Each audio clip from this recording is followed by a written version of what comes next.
Hi, my name is Sam, and previously this summer I was working up at Camp Imadene, which is a youth Bible camp up in the Cowichan Valley.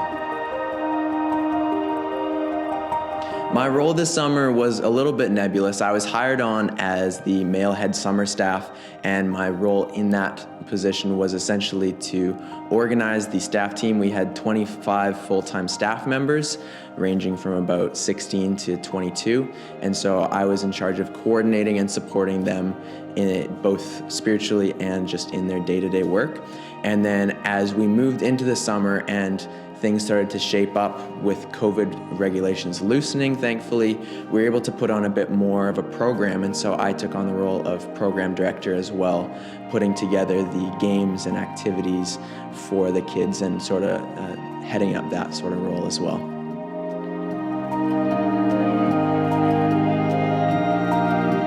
A highlight for me this year was seeing the growth of a lot of the younger staff. We had a majority of our staff being returning staff from the previous year when I was also up there.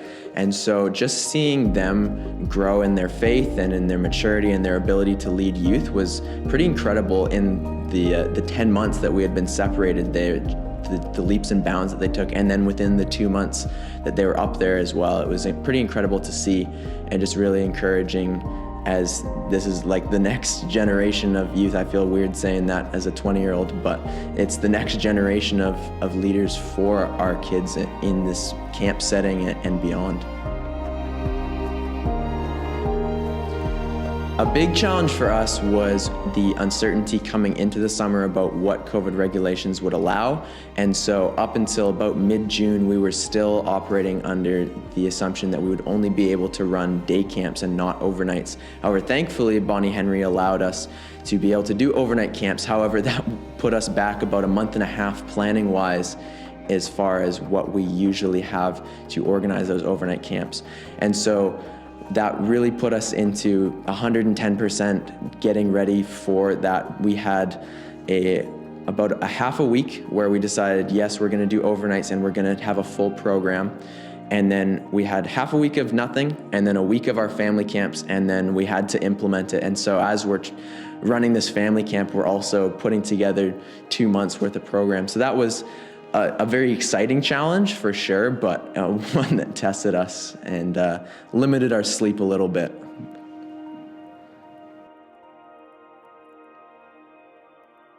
Well, one that came to mind was in our new model that we were running this summer, we had day camps and then we had overnight weekend camps. And because of the shorter timeframes, what we generally saw is a lot of kids were coming to multiple different camps. So we were getting repeat campers 1, 2, 3, 4, 5, as many as 10 times within the summer, which is something we just have never seen before. And so in that, we got to build a different type of relationship with the kids, and you saw them more, the repeat campers taking ownership. They knew what was gonna happen, and so they could be a part of it. And so one thing that happened, I had a camper come up to me, and she had been a few times before, and part of my role at camp was being up on the stage and announcing the games and sort of moving people towards lunchtime and dinner time and whatnot. And she was very attracted to that kind of role. She wanted to be up on the microphone. And so she said, I will give you 10 pixie sticks to get your job. And if you don't know, a pixie stick is a little straw full of sugar. We sell them for 10 cents at the tuck shop. They're gross, but the kids love them. And they were a bit of a currency at camp this year. And so I refused, and I said, I'm sorry, my job is worth more than 10 pixie sticks, but if you can get me 500 pixie sticks, you can have my job. And of course, I didn't really know her very well at that point. I didn't think that she would come back, let alone buy $50 worth of pixie sticks. But sure enough, a week later, this girl shows up with a fake Louis Vuitton purse full of 500 pixie sticks and hands it to me and says, when do I start? And so I was all of a sudden put on the defensive, like, oh my goodness, I had no idea that she was gonna follow through on this, and I feel like child labor laws are gonna be a little sketchy around this.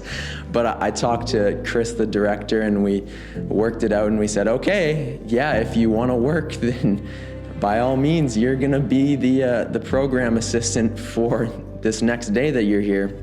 And so I admit I did try and dissuade her a little bit, and I told her that we started work at 6 a.m. And so she said she would be there. And so the next morning, I woke up at 6 a.m., waited outside of the front gate, and unfortunately she didn't show. I think some parental guardian in her life may have swayed her from getting up at 6 a.m. to work while paying for it in 500 pixie sticks. But it was too bad. I would have liked to have her on the team, but that's all right. It really did illustrate to me, though, how much these kids want to be involved in camp and how much they're really connecting, that they would go that out of their way to get an opportunity.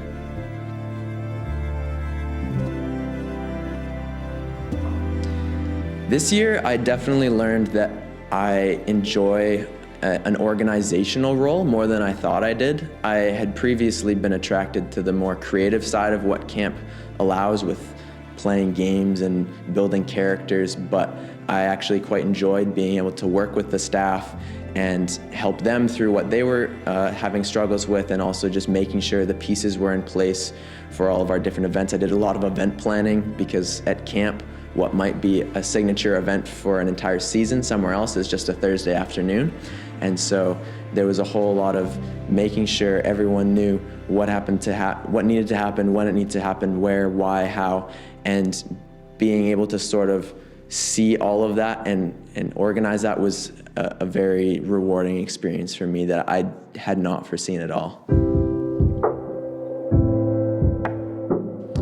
I think one of the big shifts that I had this summer came from a shift that we actually had organizationally, in that previously Camp Imadene and a lot of other camps have been focused on basically pumping out conversions. You know, like you have your kid who's there for a week and we want to make the most advantage of that, so we're gonna really push for them to say the prayer, and it's a conversion factory. And this year, and in recent years, I think overall the camp movement has sort of been moving past that and saying, is that really authentic? Is that serving the kids well and serving Jesus well and producing long-lasting, healthy relationships with Jesus? And so this year we focused more on just earning the right to plant a seed, and that we were focusing on being those examples for Christ and not trying to force an emotional moment that 5 hours of sleep and a sad worship song could kind of induce, but rather focusing on trying to answer those hard questions and trying to really build into these kids and setting up a foundation that they can hopefully move on from in the future. In relation then to God, I think I learned so much more that God is not looking for just a one-time prayer. He's looking for a relationship. And so you can't build a relationship if you don't have an understanding of the person, if you don't have that groundwork. And so it's not just a throwaway decision that then it's supposed to be something that impacts your entire life, and it's supposed to be something that's built upon. And that's something that I have been starting to recognize previous to this, but this really cemented it for me. I just really want to thank the missional engagement team and all the people at Lambrick who are supporting Camp Imadene. I think it's a really beautiful ministry, and there's so many people that have been contributing in staffing and volunteering and in prayers, both for the camp and for me personally, I know, and also donating. And so I really do appreciate all of that, and that I was able to have the opportunity to work up there, because camp is very much a community-oriented and a community-supported ministry. So thank you so much to everyone out there.